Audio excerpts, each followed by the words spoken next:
ಬಾಗೇಪಲ್ಲಿ ಪಟ್ಟಣದ ತಹಸೀಲ್ದಾರ್ ಸ್ವಗೃಹ ಆವರಣದಲ್ಲಿ ಆಯೋಜಿಸಿದ್ದ ಶ್ರೀಕೃಷ್ಣ ಜಯಂತಿಯನ್ನು ತಹಸೀಲ್ದಾರ್ ಮನೀಷಾ ಮಹೇಶ್ ಪತ್ರಿ ಉದ್ಘಾಟಿಸಿದರು. ನಂತರ ಮಾತನಾಡಿದ ಅವರು, ಸಾವಿರಾರು ವರ್ಷಗಳ ಹಿಂದೆ ಶ್ರೀಕೃಷ್ಣ ಬೋಧಿಸಿದ ಭಗವದ್ಗೀತೆಯಲ್ಲಿ ಮನುಷ್ಯನ ಸುಗಮ ಜೀವನ ವಿಧಾನ, ಆಡಳಿತ ವ್ಯವಸ್ಥೆ ಸಂದೇಶಗಳು ವಿಶ್ವದ ಎಲ್ಲ ದೇಶಗಳ ಜನತೆಗೆ ಹಾಗೂ ಎಲ್ಲ ಕ್ಷೇತ್ರಗಳಿಗೂ ಅನ್ವಯವಾಗಲಿದ್ದು, ವಿದೇಶಿಯರು ಶ್ರೀಕೃಷ್ಣನ ತತ್ವ ಸಂದೇಶಗಳ ಆಕರ್ಷಣೆಗೆ ಒಳಗಾಗಿ ಅವುಗಳನ್ನು ಅಭ್ಯಸಿಸಲು ಭಾರತಕ್ಕೆ ಆಗಮಿಸುತ್ತಿದ್ದಾರೆ. ಜಗತ್ತಿನ ಅನೇಕ ಮಹಾನ್ ವ್ಯಕ್ತಿಗಳ ಉನ್ನತ ಸಾಧನೆಗೆ ಗೀತೆಯಲ್ಲಿನ ಸಂದೇಶಗಳು ಕಾರಣವಾಗಿದೆ ಎಂದು ತಿಳಿಸಿದರು. ಇದರ ಬಗ್ಗೆ ಸವಿವರವಾಗಿ ನಮ್ಮ ಮುಖ್ಯ ಭಾಷಣಕಾರರಾದಂತಹ ರಾಮಚಂದ್ರಪ್ಪ ಅವರು ಜನ್ಮಾಷ್ಟಮಿಯ ಒಂದು ವೈಶಿಷ್ಟ್ಯತೆ ಏನು, ಶ್ರೀಕೃಷ್ಣ ಅವರು ಏನು ಬೋಧನೆ ಮಾಡಿದ್ದಾರೆ ಅಂತ ಅಂದ್ಬಿಟ್ಟು ಅವರು ಸವಿವರವಾಗಿ ತಿಳಿಸ್ಕೊಡ್ತಾರೆ. ನಾನು ಹೇಳಕ್ ಇಷ್ಟಪಡ್ತೀನಿ, ಅದನ್ನ ನಾವು ನಿತ್ಯ ಜೀವನದಲ್ಲಿ ಅಳವಡಿಸಿಕೊಳ್ಳುವಂತಹ ಒಂದು ಅಂಶನ ನಾನು ಹೇಳ್ತೀನಿ.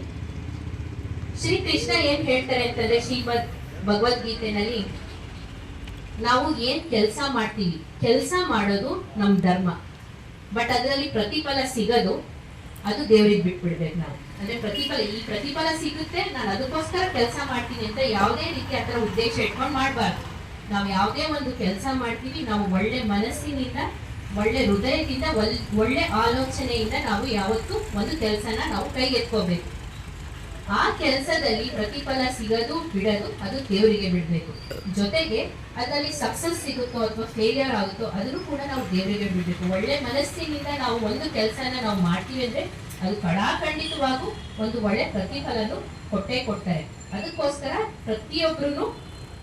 ಇನ್ನು ಈ ಸಂದರ್ಭದಲ್ಲಿ BON ವೆಂಕಟೇಶಪ್ಪ ಮಾತನಾಡಿ, ಧರ್ಮ ರಕ್ಷಣೆಗಾಗಿ ಅಧರ್ಮದ ವಿರುದ್ಧ ಹೋರಾಡಲು ಆವರಿಸಿದ ಶ್ರೀಕೃಷ್ಣ ಭಗವದ್ಗೀತೆಯಲ್ಲಿ ತಿಳಿಸಿದ ಶ್ರದ್ಧೆಯಿಂದ ಅಧ್ಯಯನ ಮಾಡಿದರೆ ಜ್ಞಾನ ದೊರೆಯುತ್ತದೆ, ಪ್ರಯತ್ನ ಪಟ್ಟರೆ ಉತ್ತಮ ಫಲ ದೊರೆಯುತ್ತದೆ ಎಂಬ ಸಂದೇಶವನ್ನು ತಮ್ಮ ಜೀವನದಲ್ಲಿ ಅಳವಡಿಸಿಕೊಂಡು ಉನ್ನತ ಸಾಧನೆಗಳನ್ನು ಮಾಡಬೇಕು ಎಂದು ತಿಳಿಸಿದರು.